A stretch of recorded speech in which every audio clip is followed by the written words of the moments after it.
chope ces infos via la NASA. C'est pas PPDA, c'est pas Chazal. Tu crois que tu sais mais tu sais pas. Poto c'est les actus de PA. Et on va commencer avec un sujet qui a fait parler absolument tout le monde, la planète foot, forcément, puisque c'est quelque chose qui peut changer à jamais le visage du foot et du foot européen. La Super League, donc du coup, qui a été annoncée dimanche soir, ça a fuité. Je vais vous expliquer déjà ce que c'est. Ce qui est un peu compliqué, justement, c'est que par rapport à cet après-midi, par rapport à hier, il y a tout qui est en train de changer. Là, il y a des clubs qui sont en train de partir, etc. Je vous propose déjà, on va poser, pour ceux qui ne seraient pas encore au courant exactement, qu'est-ce que c'est la Super League, et ensuite je vous parle un peu des modifications. La Super League, c'est très simple, c'est donc 12 clubs fondateurs avec à sa tête Monsieur Pérez, qui est donc du coup président du Real Madrid, 6 clubs anglais qui font partie des top équipes, 3 clubs espagnols, Atlético, Real et Barça, 3 clubs italiens, Inter Milan, AC Milan et la Juventus. Donc ça a fait énormément parler, puisque tout d'un coup, le foot, la Ligue des Champions, etc., qui est ouvert à tous, on aime les belles histoires, Porto en 2004, etc., tout ça, c'est fini. Désormais, il y a donc les championnats nationaux pour ceux qui participent à la Super League, et ils se réunissent donc du coup à 20 équipes, 15 clubs fondateurs, il n'y en a que 12 de cités pour l'instant, donc ils cherchaient encore 3 clubs fondateurs, et 5 clubs qui pouvaient être invités, 2 poules de 10, ils se jouent donc chaque semaine, les 3 premiers de chaque poule sortent, il y a 2 qualifiés entre le 4 et 5e qui jouent, et ensuite c'est 8e de finale, quart de finale, demi-finale, finale. Les playoffs. Voilà, exactement. Donc là, on a un petit asset de l'AFP qui a résumé ça d'une très bonne manière. Il faut savoir que là, déjà, les 12 clubs cités fondateurs, c'est quand même 99 titres européens. Donc c'est des clubs qui sont pas mal pas intéressés, mais big, quoi. Un peu ancrés. Vive, qu'est-ce que ça dit là? Il y a énormément de nouvelles là qui ont bougé justement entre le moment où l'émission a commencé et où on parle maintenant. En gros, juste le pourquoi est-ce que ça évolue, parce que depuis longtemps, justement, ils sont plus satisfaits de la gérance de l'UEFA sur la Ligue des Champions, sur la répartition des revenus, des droits de diffusion, etc. Il faut savoir que donc, la Ligue des Champions, c'est 32 équipes qui se partagent 2 milliards, là où la Super League, ça serait 4 milliards pour 20 équipes. Donc forcément, les grosses équipes, elles sont en mode, OK, maintenant on va faire du bif. Ils ont perdu entre 10 et 20% de leur chiffre d'affaires à cause du Covid.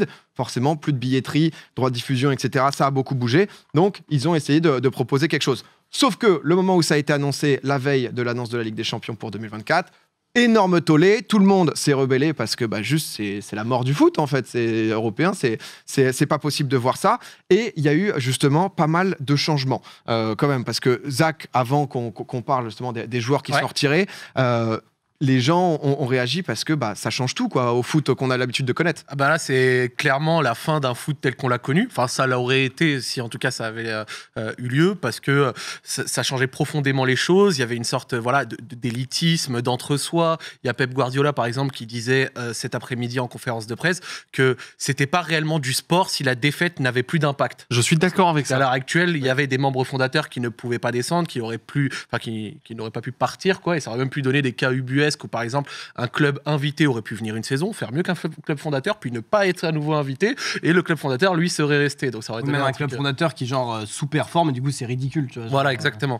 Donc effectivement, ça aurait changé énormément de choses. Après, moi personnellement sur le sujet, j'ai pas d'avis totalement tranché. Je dirais qu'il y a aussi des torts du côté de l'UEFA, etc. Ouais. La Ligue des Champions en tant que telle est également profondément inégalitaire, même dans son format actuel, même si on l'apprécie. Ligue des Champions, à la base, c'était la Coupe des Champions. Depuis, ils l'ont élargi, donc il peut y avoir les 2, 3, 4e de certains championnats, par exemple la Serie A ou la Première Ligue. Et en fait, il y a un problème qui est assez marrant, c'est que certains champions de certains championnats moins cotés, comme par exemple les Pays-Bas ou le Portugal, eux, quand ils sont champions, pas vraiment le Portugal, mais d'autres championnats, par exemple l'Écosse, la Grèce, des trucs comme ça, eux, ils commencent la Ligue des Champions en mi-juillet. Avec 2 matchs de barrage qualificatifs. 2-3 tours à faire, et c'est des champions. Ensuite, ils arrivent dans une poule où c'est le dernier seed. Donc du coup, ils sont le 4e. Alors ok, t'as la petite musique de la Ligue des Champions, c'est sympa, mais va te faire frapper 7-0 par le Real, quoi. Ce que tu veux dire, c'est qu'il y a des championnats nationaux où on est direct qualif si on les gagne ou si on est deuxième ou quoi. Tandis qu'il y en a certains comme la Grèce où grosso modo, faut passer par je sais pas combien de matchs pour être sidé comme une merde.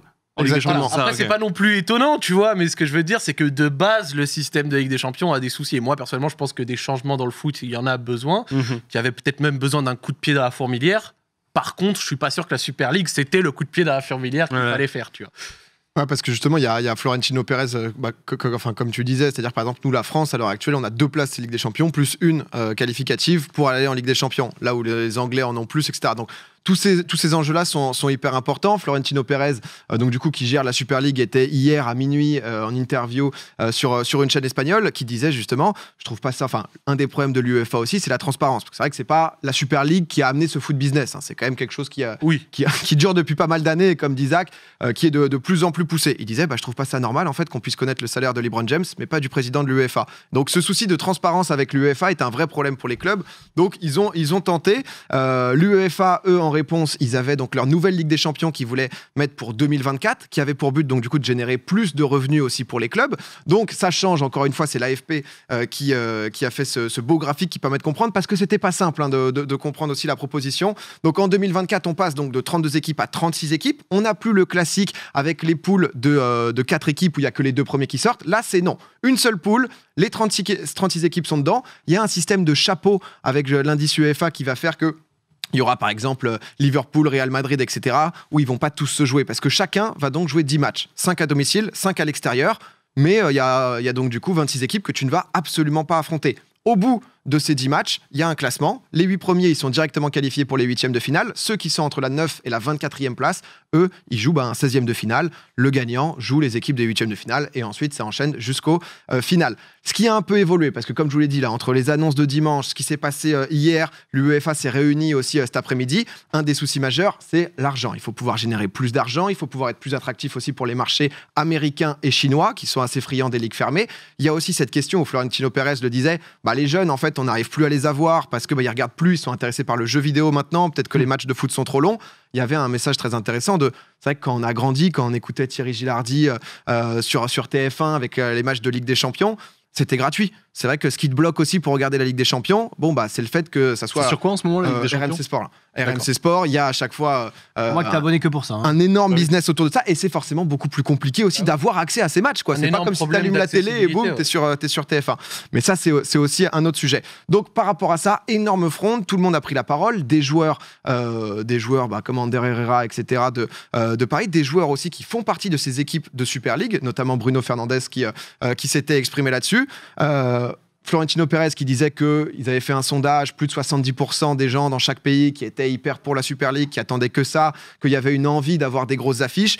Bon, finalement, ça s'est pas tant fait que ça, puisque énorme bouleversement aujourd'hui. Il y a déjà donc Boris Johnson, Premier ministre anglais, qui lui, d'entrée de jeu, a dit « Je vais tout faire, tout ce qui est en mon pouvoir pour faire échouer ce projet. » Parce que juste, il est absolument pas viable.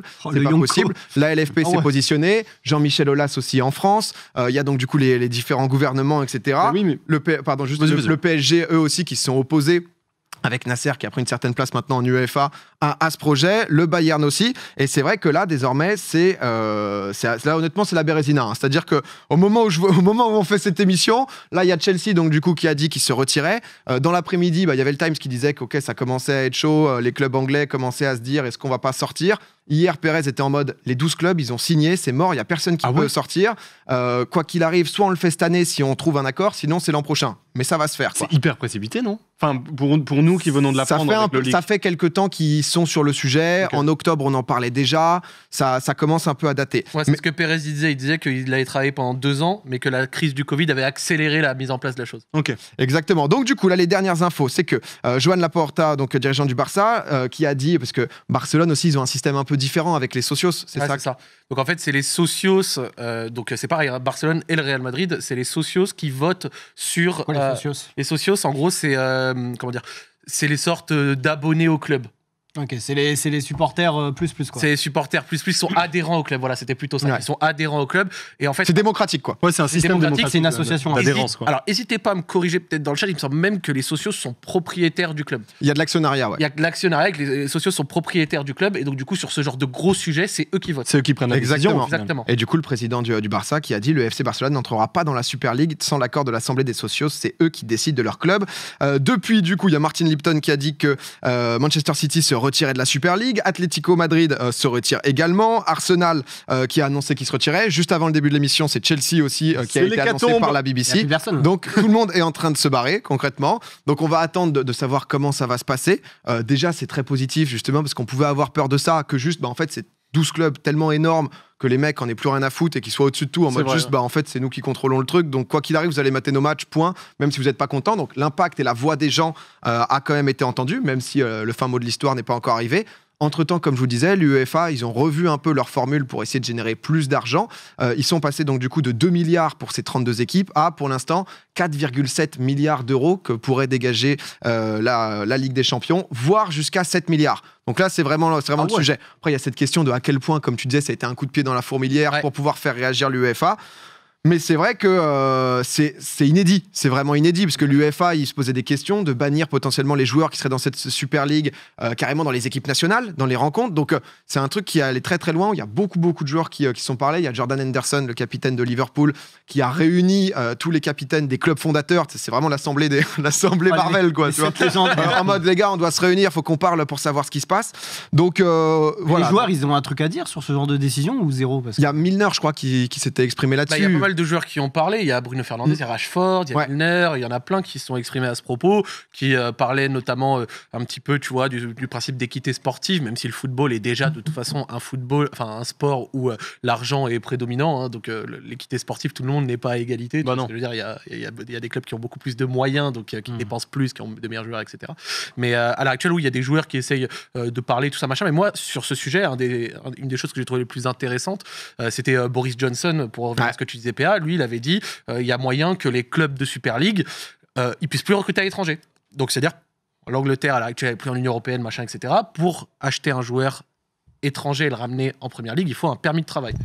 Bah, si Boris Johnson t'achète un joueur 17 millions d'euros, que tu lui envoies une demande de permis de travail, qui t'en renvoie un pour que celui-ci puisse travailler mais en tant que cuisinier et pas footballeur, ou alors voire ne te le donne juste pas, bah c'est mort. Et bah c'est ciao. Ouais. Et donc ça met une pression absolument énorme sur les 6 clubs, tout simplement parce que le football vient d'Angleterre. La Première Ligue, c'est quelque chose qui est culturellement là-bas est super important. C'est populaire, c'est un délire le foot là-bas. Mais c'est pour ça qu'on peut comprendre le Premier ministre qui dit coûte que coûte, je vais arrêter, parce que si t'as 5 clubs en moins dans la Première Ligue... 6. Mais rien que le Boxing Day. Le Boxing Day, c'est quand ils jouent le lendemain de Noël. Oui. Le Boxing Day, historiquement, c'est 10 matchs de Première Ligue qui ont lieu toute la journée, machin, etc. là-bas. Et les gens, ils vont en famille, tu vois, après Noël, tout ça, machin, voir le match, les 10 stades sont remplis. Au niveau culturel... on nous dit, ça vient de tomber, ça vient de Zoom après la semaine dernière en direct de Houston. On me dirait que le patron de Manchester United viendrait de démissionner, que le projet est en train de capoter.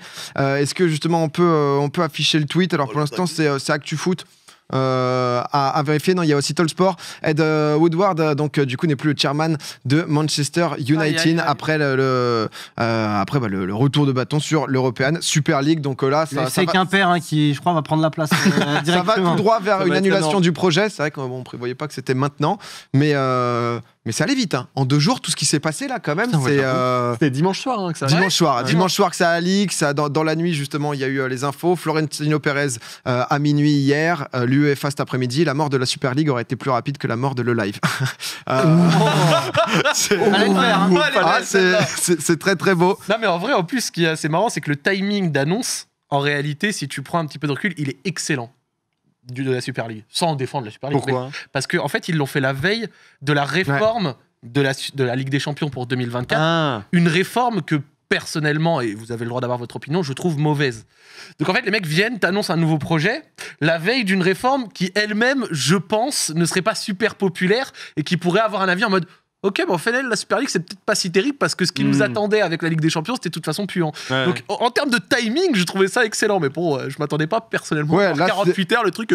Ouais, là, c'est quand même. Après, là, il doit y avoir. Il y a des mecs qui sont au téléphone. Là, il y a de l'avocat clairement, à 100 000 balles l'heure, là, qui est en train de bosser, là, je pense. Ils sont en train de faire des contrats. Mais après, si ça fait bouger, entre guillemets, un petit peu. Peut-être que ça permet de remettre en question aussi. Ce que ça fait bouger pour l'instant, c'est quand même que la Ligue des Champions, l'UEFA va ramener plus d'argent. Il y a des fonds d'Arabie Saoudite, etc., qui cherchent à investir dans le foot. Donc, du coup, c'est juste là, concrètement, comment on génère plus de thunes. C'est-à-dire que c'est ça l'idée, hein, concrètement. Nous, c'est vrai que la Ligue des Champions, on parlait peut-être un tout petit peu après du format, c'est particulier d'avoir 36 équipes dans une seule poule, que 10 matchs. C'est pas ce qu'on a l'habitude de voir et c'est vrai que ça choque pas mal les gens. Après, c'est inédit. Donc, c'est un gloubi-boulga un peu chelou. En plus, il y a énormément de coachs, notamment Guardiola, encore pour le citer, mais d'autres, qui se plaignent des rythmes infernaux et du fait qu'il y ait trop de matchs de foot à l'heure actuelle. Trop de matchs de foot égale baisse d'intensité au bout d'un certain temps dans les matchs parce que les mecs sont juste crevés. Même si tu as des effectifs pléthoriques, et au bout d'un moment, les corps ne suivent plus. Donc, moins de spectacles, plus de matchs chiants à suivre, tu vois, sans même parler de l'accessibilité des matchs qu'on disait tout à l'heure. À l'heure actuelle, en France, un petit de 11 ans qui veut regarder le foot, c'est l'équipe de France ou AFK. En fait, il n'y avait plus rien. J'avoue. Nous, quand on était... Ah ouais, c'est ça. Hein. Nous, il y a match contre le Kazakhstan. Hein, donc, si tu veux, il ne faisait pas plaisir. Quoi. Attention, hein, France-Ukraine, France-Kazakhstan à 14h, en plus, t'as pas du tout envie de mettre les deux doigts dans la prise électrique. Tu vois. Mais en réalité, l'accessibilité, c'est un gros problème. Moi, quand j'étais jeune, c'était Ligue des Champions le mardi ou le mercredi, la Coupe de France de temps en temps pour rêver un petit peu. Tu pouvais suivre à la radio ou des bails comme ça. Bon, je pense que tu peux encore le faire, mais il y a un gros problème sur ça, tu vois. Clairement, non, mais c'est un sujet assez vaste. Faut voir le bon côté. Ça fait bouger le gros cul de l'UEFA avec un système qui dormait et s'effondrait. C'est une menace qui fait peur, mais qui fait du bien au final. Je pense à devoir la finalité de tout ça. Tout à fait. Je vous invite à suivre ce qui va se passer dans les prochaines heures, prochains jours. Je crois que les 12, donc du coup, sous le joug de Florentino Pérez, vont se réunir à 23h30 pour pouvoir discuter de tout ça. Et il y aura sûrement une solution finale. Mais c'est vrai que c'est pas non plus manichéen où la Super League c'était les méchants et l'UEFA c'est les très gentils. Pendant qu'ils sont en train de bicraft des popcorn ici, je vois ça s'échange du popcorn. On risque de bosser ensemble dans pas longtemps. Deuxième actu, et oui, on enchaîne. La semaine dernière, je vous le disais, on avait Thomas Pesquet, c'était absolument fou, qui nous racontait comment ça allait se passer à quelques jours du décollage. La mission Alpha, donc du coup, c'est jeudi à midi. Si jamais vous voulez le suivre, n'hésitez pas, c'est à heure française, bien sûr. RMC Sport. On parlait aussi avec lui, donc du coup, de potentiellement Thomas Pesquet, qui pourrait figurer sur les hommes qui iront sur la Lune en 2024 sur la mission Artemis. On a appris quelle entreprise allait donc du coup être chargée d'emmener les astronautes à bon port. Il y a eu un appel d'offres qui a été lancé. Forcément, il y a SpaceX dedans. Et ils ont remporté l'appel d'offres. Ils raflent absolument tout sur le spatial. Contrat quand même à 3 milliards de dollars pour Artemis, la société d'Elon Musk. Elle était en concurrence avec Blue Origin. C'est la société de Jeff Bezos. On voit là, les deux types de vaisseaux. Et c'est Starship qui a été choisi donc, pour cette... quelle surprise! Ah non, mais là, j'imagine, c'est du breaking news aussi. Hein. Là, c'est vraiment... On est dans tous les sens. Et c'est vrai que donc, du coup, première fois en 2024 que l'homme remarchera sur la Lune depuis Mission Apollo en 72. Alors, moi, je suis vraiment désolé. J'ai pas tout suivi. Ils vont faire quoi là-bas? Alors, je crois que c'est pour extraire en 2024, hein, pour l'instant, c'est pas encore fait, mais pour extraire des ressources pour pouvoir les analyser. Je te ramènerai bien Hugo Lisoire, qui c'est un plaisir à chaque fois justement de pouvoir parler d'espace. Mais au-delà de la mission sur la Lune, qui est quand même assez importante, du coup, en fait, c'est aussi une première étape aussi pour Mars, pour après. Quoi. Par rapport à Starship, il y a aussi justement cette volonté, parce que c'est vrai que c'est un gros bébé. Je crois que c'est Numérama qui avait fait donc du coup une petite photo avec les différences entre les fusées SpaceX, donc du coup le Starship que vous voyez, le troisième, 120 mètres de haut, 5000 tonnes. Donc voilà, donc forcément Lune puis Mars, ça c'est la volonté d'Elon Musk, mais pas que. Il y a aussi justement la volonté de pouvoir transporter des passagers, à terme peut-être dans l'espace, mais aussi justement sur la Terre. Est-ce que vous savez, New York-Shanghai, combien de temps ça mettrait à bord de la fusée? 47 minutes. Il est pas mal, il est pas loin. 27 000 km/h. L'arrivée serait seulement en 39 minutes. Ah ouais, donc là, on le voit. Hong Kong. Donc ça date. Hein, c'est 2020. C'était SpaceX qui avait fait ça, mais c'est un des objectifs aussi de SpaceX. Avec ça, par contre, tu peux vraiment remonter le temps, mais vénère, quoi. J'avoue. Là, c'est parce que 39 minutes, tu fais 12 heures de décalage, t'es vraiment royal, quoi. Hein. Ah bah. Tu peux ne jamais mourir. Ça ressemble un petit peu en termes de pour rapprocher les distances à l'Hyperloop. Ouais. Genre les projets qui permettent de relier deux villes. Par exemple, je sais qu'en France, il y a un projet Hyperloop qui voulait faire ça. Alors, je sais pas où ça en est, mais sur Aix-Marseille, par exemple, tu vois. Des axes comme ça où c'est très engorgé en termes de circulation et avoir un truc qui peut comme ça relier. Tracer quoi. Mais moi, c'est ce que tu as à dire. Non, mais c'était juste là, vous voyez le petit parcours que vous feriez, petit bateau, petite fusée. Après, petit 30 minutes au calme, petite série Netflix, petit Singapour. Le billet. Le billet doit coûter bien cher. Ah ouais, non, de fou. Et après, il y a tout l'impact écologique. L'empreinte carbone, gros. Ouais, c'est juste le Concorde des années 2000. Et on n'y est vraiment pas. Hein. C'est-à-dire que là, c'est vraiment pour le futur. T'allais dire quoi, Zach, pardon? Mais moi, j'étais pas conscient que sur ce genre de projet, c'était un appel d'offres. Alors moi, c'est peut-être dans mon imaginaire à moi. Je sais que la NASA, c'est américain, c'est l'État américain, je crois, si je dis pas de bêtises. Je pensais qu'ils avaient eux-mêmes leur fusée, qu'ils faisaient eux-mêmes leur truc. Pas qu'ils faisaient un appel d'offres et que des sociétés privées comme SpaceX ou Blue Origin répondaient à l'appel d'offres et Tu vois ce que je veux dire ? Ils sont ouverts là depuis quelques années. Justement, il y a eu ce changement avec SpaceX qui a pris de plus en plus de place. Et c'est justement parce que nous disait aussi Thomas Pesquet avec la relation justement de comment travaille SpaceX et aussi sur Elon Musk. Si vous n'avez pas vu, c'est passionnant. Et jeudi midi, heure française, donc du coup, il partira. Mais en tout cas, voilà pour la petite news de Spa. Je me suis dit, on en a parlé la semaine dernière. Hugo Lisoire sur YouTube, il met très très bien. Petite dernière actu. Qui fume ici ? Oh, elle est belle. Ah, pas moi. Il a fait. Il y a des gens qui fument en plus. C'était une vraie question. J'ai fumé aussi. Vous avez arrêté tous les deux. Tu fumais, toi ? Oh, bâtard, tu fumes ? C'est quand, en vrai. Ah, il a dû la mettre en place. Il s'est dit comment je vais la chercher, comment je la mets. Il est allé la chercher, quoi. Ah, elle est belle. Non, mais en vrai, c'était une vraie question. Je t'ai jamais vu fumer. Alors, mec, tu sais que quand on s'est connus. Alors oui, j'ai fumé, j'ai commencé à fumer en 2008. Ah, si tu fumais la. Et après depuis 2015, je vapais. Et j'ai vapé jusqu'à septembre 2020, là. Et je vape plus depuis septembre. Je voyais vaper, mais. Ouais, si. Bah, écoute, je suis fier de toi. Mais merci, Non, mais j'aime bien les gens qui arrêtent. Ça me fait. Merci. Il y a eu une mesure là qui a été. C'est exact aussi. Toi, tu fumais. Il y a une mesure qui a été mise en place en Nouvelle-Zélande pour réduire la consommation de tabac. Est-ce que vous avez une idée de ce qu'ils ont pu faire ? Alors par exemple, je sais qu'en Australie, des bails comme ça, je sais que c'est un des paquets de clopes le plus cher, qui coûte entre 20 et 30 $. Ouais, c'est 26 $, je crois, des bails. C'est plus de 20 euros en Australie. Et ils avaient fait des bails du style pas fumer en plein air, des zones vraiment très très strictes dehors. Tu sais, je crois que ça marche. Oui. Bah, vu le prix, mec. Mais tu sais qu'en France, rien que la hausse du prix du paquet, ça marche. Oui, après. Je dis pas que je suis contre, mais je sais que au fur et à mesure, forcément, à 10 balles le paquet. Oui, mais justement, au fur et à mesure, ça fait que tu réduis moins. C'est-à-dire que quand tu prends 20 centimes tous les 2 ans, t'as moins tendance à arrêter que quand tu prends 10 euros en une année. Enfin, parce que quand il y a vraiment un truc. J'ai l'impression aussi que c'est un peu un cercle vicieux, genre. Bah oui. Dans le sens où. Non, mais dans le sens où. Ceux qui ont peut-être le plus besoin de fumer et tout, c'est peut-être ceux qui sont le plus dans la merde et qui, du coup, doivent payer plus cher. Tu vois, c'est genre de. De cercle un peu. La Nouvelle-Zélande, les gars, c'est beaucoup plus radical. Hein. C'est juste, il n'y a pas de. Tu fumes pas. Si t'es mineur, si t'es juste né après 2004, c'est fini. Tu n'as pas le droit d'acheter de clopes à vie. C'est-à-dire que voilà. En fait, ils veulent au fur et à mesure empêcher les gens de fumer. Donc, qu'il reste encore des fumeurs, qui auront peut-être du mal à arrêter ou autre. Mais ils veulent donc du coup devenir un pays sans fumer d'ici 2025. Ils ont que 15% de la population qui fume, ce qui est un taux assez faible. Vous pensez qu'on est combien nous en France à fumer en pourcentage ? Un petit peu moins de 30, c'était pas mal. 27. C'est 27 tout pile. Il y a un au plus proche juste après. Oh là là. Il y a un au plus proche juste après. J'ai rien dit. 30, c'est juste à côté. Tu 30, après ponce le boss.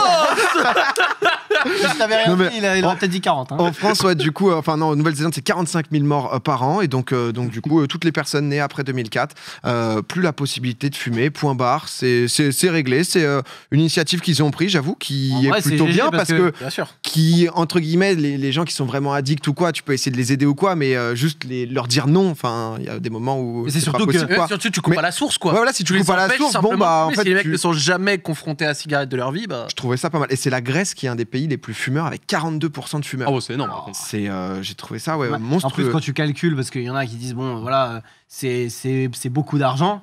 Mais quand tu calcules le coût que ça coûte à l'État en soins, etc., pour la France notamment, parce que nous, on rembourse les gens, etc., tu te rends compte que tu perds tellement d'argent parce qu'il y a tellement de maladies qui sont notamment engendrées par favorisées par les mecs qui fument, que c'est un gouffre. Entre ça et même du manque à gagner. De personnes qui décèdent beaucoup plus tôt et que du coup n'apportent pas la part qu'elles auraient eu si elles avaient travaillé. Mais tu sais qu'il y a même des cigarettiers qui justement, quand ils vont voir les États entre guillemets pour faire du lobbying, ils disent regardez, les mecs qui fument ils meurent avant et donc du coup il y a moins de retraite à payer. C'est cynique de fou, mais il y a ce genre d'argument, donc ça fait pas vraiment plaisir, quoi. Ça fait partie des arguments pour la Nouvelle-Zélande, mais c'est vrai que quand tu compares justement par rapport à l'Australie où ça peut partir aussi justement sur le côté un peu contrebande, sur comment est-ce que tu peux te fournir moins cher des clubs qui vont peut-être être plus nocives, etc. Eux, Nouvelle-Zélande, c'est juste stop. Et c'est vrai que quand t'as jamais fumé de ta vie et que tu commences à avoir 15-16 ans et que c'est interdit pour tous tes potes, pour toi, etc. Puis surtout que en vrai, Nouvelle-Zélande, en plus, c'est une île, donc c'est quand même plus difficile de s'en récupérer. C'est vrai que s'il n'y a pas de clope, il n'y a pas de clope. Oui, c'est ça, tu vas pas faire 20 ans à la nage, quoi. Tu vas pas en Andorre ou en Espagne. La Nouvelle-Zélande, c'est vrai que côté île, ça joue, mais ils sont un peu à part. Même Covid, 2 cas par semaine, il y avait des images de concerts en Nouvelle-Zélande, etc. Ils viennent de faire une bulle. Ça fait un an qu'ils n'ont plus de Covid. Ils viennent d'ouvrir une bulle entre l'Australie et la Nouvelle-Zélande où ils peuvent enfin se revoir avec des photos ou aux aéroports. T'imagines, on dirait que c'est il y a 10 ans, pardon, excuse-moi Zach de te couper, mais c'est vrai que mais ils s'en foutent, ils n'ont pas de Covid. Covid. Et en gros, les aéroports de Auckland et même de Sydney où il y avait des panneaux en mode welcome back, vous nous avez manqué quoi. Parce qu'il y avait des familles qui vivaient dans l'un. Un peu sur les deux, ouais. Et qui ne s'étaient pas vues depuis. Depuis très longtemps. Non mais voilà pour mes actus les amis, un peu de tout avec la Super League, le sujet très chaud, SpaceX et la Nouvelle-Zélande qui je trouve fait le bon move. J'avoue que je l'ai trouvé intelligent et intéressant, mais c'est vrai qu'ils ont l'air très très ouverts.